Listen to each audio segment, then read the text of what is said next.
Hi, Peter Francis from Frazer Jones. I'm here with my colleague Leona from the reward team, and we're just here to talk about the trends and some of the insights that we saw across 2024 and what we potentially may see across 2025. Perfect. Thanks for the introduction, Peter. No problem. So I think let's start with salaries. I think it was interesting to see what the sort of the trends were across fixed pay last year, because I think we're beginning to see some kind of creep across fixed pay inflation. How have you found it from the roles that you've been working on? I think in terms of salaries, they have certainly increased. After COVID, we went back into the market and it was such a influx of recruitment and there was so many roles on the market and it was a real emphasis on hiring. And at that time, I think salaries increased quite a bit. So now what we're finding is at the level that we would have seen previously, the 40 to 45K, there's been quite an increase there. Yeah, I was looking at some of the analyst salaries earlier and, across 2020, average salaries for reward analysts were in that sort of 40, 45K. That's now jumped up to sort of 50, 55K. So then if you do the kind of reverse maths on that, you're looking at about 5% inflation per year across those 4 years. Yeah. So it'll be interesting to see now, what we're going to see across 2025, because we are moving obviously into a lower inflationary kind of landscape, hopefully. Hopefully we won't have any more sort of geopolitical shocks and things that we've had in the last couple of years or so. And obviously, the pandemic obviously had a big impact across keeping inflation quite suppressed across 2020. Then obviously 2021, it all just kind of went a bit crazy, didn't it? Yeah. I think so, definitely. And we'll start to see a lot more availability for that junior mid-level going into reward analyst. What are you seeing in terms of candidates around what their sort of anticipation or kind of expectation is around what they're looking for across fixed pay growth themselves? Or, is that not really being dictated by the candidates? Is it still, sort of coming down from the employer side? I think it is being dictated by the candidates quite a lot. I think at the moment, especially in terms of searching for the right level of talent, it is about headhunting a lot of the time. You're not really getting, a large number of candidates that are applying directly to your applications. So it is about having your pulse on the market essentially at all times, because when that gap opens or that client needs that requirement within their team, it's about having that, the best talent available. Yeah, I mean, I think certainly, we're beginning to see inflation again across that sort of senior manager population layer.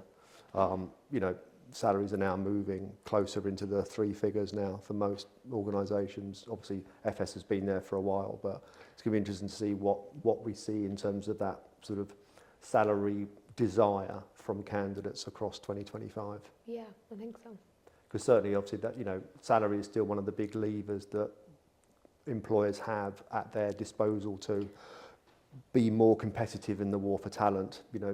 By and large, a lot of the benefit provision, across the employee workforces is largely kind of harmonised and stabilised, because most businesses now do the whole kind of, EV policy where, their employees can get electric vehicle allowances and things like that. So be interesting to see what, if any, new territory can be acquired across that benefits and well-being space, because obviously that whole area had so much investment across 2020 when we were all under lockdown, and as we emerged out of lockdown, businesses suddenly realised that they had to do an awful lot more to support the well-being of their staff and all that, all of those initiatives.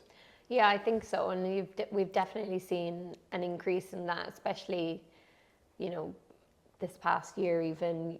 There's a lot more initiatives that are being brought into organisations now around the entire wellbeing piece, and projects that are led, focused, dealing with that. Yeah. It's definitely a new area that's become very specialist within the entire benefits realm. Yeah, exactly. And it's interesting, isn't it? Because I think we're now seeing in 2025, all of those people that were hired in sort of towards the end of 2020, when we were just kind of emerging out of the pandemic, and potentially were hired and onboarded remotely. Yeah.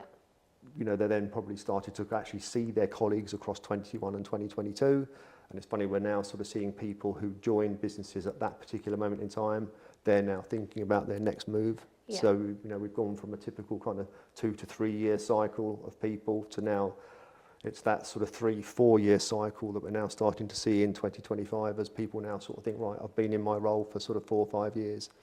Now I want to capture what, you know, explore what other challenges are open for me. Yeah, exactly. And I feel definitely in terms of that, there's probably a lot more positivity on the market Yeah, in I think comparison so. to... Yeah, I think a lot of people are taking the view that not the worst is behind us, but we've had some really challenging years, haven't we? Yeah. You know, with the suppression of 2020, the kind of explosion across 21, 22, Yeah. and then all the geopolitical, issues that happened across 23, 24.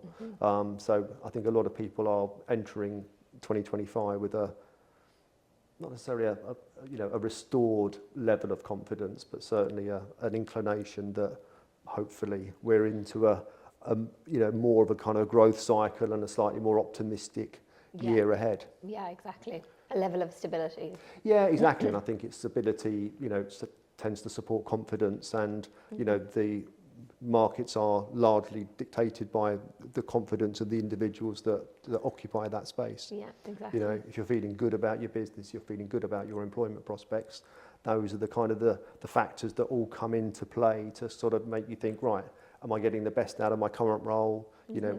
Where do I see my future going? What's my career pathway? Yeah.